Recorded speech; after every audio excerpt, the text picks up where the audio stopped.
FullTiltPoker.net presents Learn from the Pros. Welcome back inside the Fox Poker Room as we continue to learn from the pros. The Professor Howard Litter is joined by a cast of thousands, or at least 4 for the next few minutes, including John Juanda, who has won 3 bracelets and actually has a 4th right now if you include the Livestrong. I like that. That's a good look. Thanks for being here, John. We appreciate it. I didn't even recognize you. I've called several of your tournaments, Barry Greenstein, and the beard just threw me for a loop. Well, you know, people are reading me too well. Is that what it was? Yeah, I got to change the look, yeah. Of course, predominantly a cash game player, but the last several years, 8 tournament wins, including a pair of bracelets. Congratulations on that. Thanks for joining us. Eric Lingren, you've been red hot the last few years with 3 major tournament wins. How you doing, buddy? Man, just having fun playing poker. Let's talk about it. We will. We will. But, you know, hold on. Ladies first, please, okay? Christy Gazes, of course, you might recognize her as the lady who kicked everybody's butt recently on Fox Sports Net at the Win. Congratulations on that. Thank you very much. Yeah, you're all smiles still on that. I am. A lot of shopping money. Yeah? Yeah. You want to throw any this way? Sure, baby. You got it. I like it. I like her already. You guys have to play catch-up. We do appreciate the time, gang, and we've been focusing on reading players. I mean, Eric, an amateur sits down at the table with you these days. Is it a dead giveaway, what he's doing, basically every hand? Well, no, you're going to spot him right away, though, because he's going to fumble his chips. He's going to be nervous. Maybe he's going to be really passive at first, but then you're just going to try to pick up on things. You're going to know who the amateur is right away. Some of these people that we thought really didn't know what they were doing in the past because they couldn't handle the chips very well and they're struggling, trying to figure out what the blinds are. Those guys have been playing on the internet. You know, my dead giveaway is when the guy reaches into a pocket because he feels comfortable with a mouse. He starts clicking the bets. Kind of like, it reminds me of Peter Sellers from Being There. You know, he just hasn't been in the real world yet. But you know, we might laugh at that, but there are several of these guys I played with, like at the World Series, that in the past I would just mark them as guys who had no clue what they were doing. But some of these guys probably played more hands than I have in the last year just playing on the internet. And, you know, we may over time figure out who they are, but, you know, sometimes you're out of the tournament by the time you realize, hey, this guy actually knows what he's doing. It's not so easy to play someone you haven't seen before. That's why I had to grow this beard, because too many people recognize me these days. Hey, John, can you help us read people a little bit?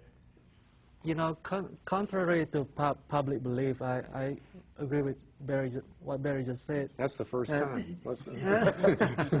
They know exactly what we're capable of doing, and on the other hand, we don't know about these guys. You know, they could be a great player who's trying to pretend they're not good at it, or they could be a bad player. Well, how do you improve on disguising your tells? I mean, I imagine you guys weren't all experts the first time you sat down at the table, were you, Eric? I mean, weren't you shaking a little bit the first time? No, I started at very low stakes. I didn't sit down and play with Howard or John or Barry in the big games, so it was very easy for me just to come in, get comfortable with the game, and go from there. Well, you know, I mean, Eric might be, you know, one of the original true crossover pros. I mean, this is a guy that got started on the internet and has really made a very successful transition to live play. I mean, in terms of a specific tip, if you toss me a couple of cards, I can show you. I can give you a whole deck. You're my friend. Hey, nice, nice. Always over-deliver there, Chris. Thanks, Phil.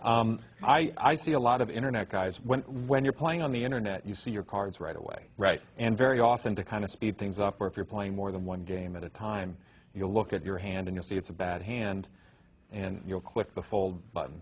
And I kind of see people do that live. Like, they'll look at their cards, and if they don't like it, they kind of put them over here. And, you know, I mean, it's almost like clicking the sort of advanced action fold now button. So definitely a nice tip for an internet player who's trying to cross over from internet play to live play.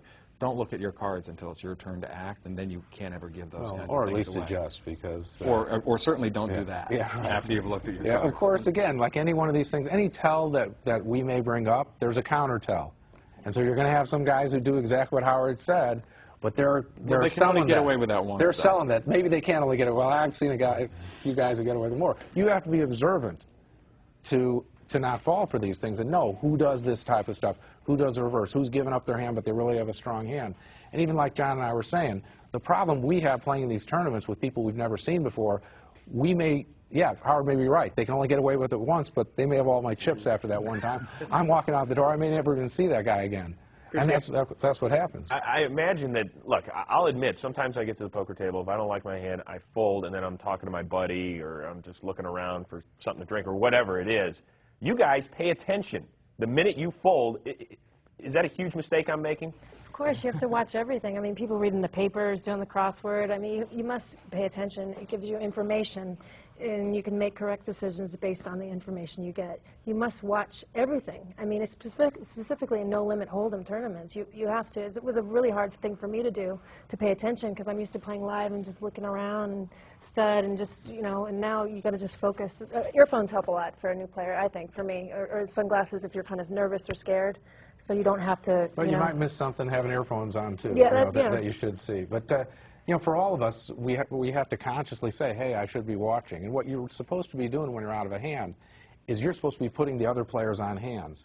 And you're supposed to say to yourself, that guy didn't have anything like I really thought he had, and then you record that to yourself.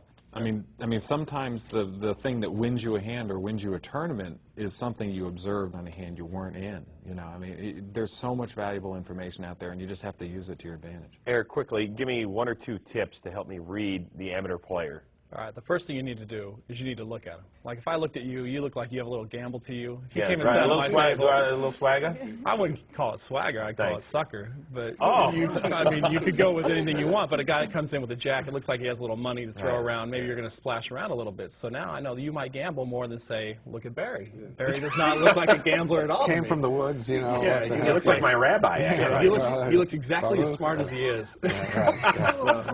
Which we don't know what he means by that, but no. Come on. So you stare it down, and what else? Give me one other one.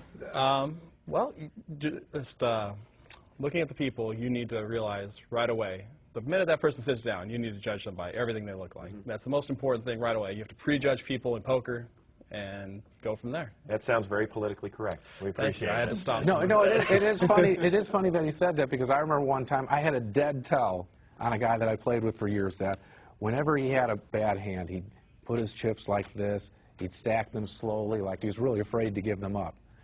And then I played it, like years later, against a guy who was a dead ringer for him. And the guy now bet into me like this, you know. And I said, what am I supposed to do? I know the twin back in Decatur, Illinois bets exactly like that on a bluff. And I called the guy bottom pair, and this guy was bluffing too. So, I mean, you don't want to stereotype, but it is kind of funny. People look the same. At least that gives you a starting point. Right. And then with each individual, you go off of that, and you change as time goes on. Well, guys, thank you very much for the time and the insight. I asked Howard this earlier. What am I thinking right now? Go ahead. When's lunch? Good try. Actually, we got to go to commercial break. See, I'm unreadable. I'm unreadable, even with the best pros around. Well, you might be blank. To learn, chat, and play with the pros, go where they live, fulltiltpoker.com.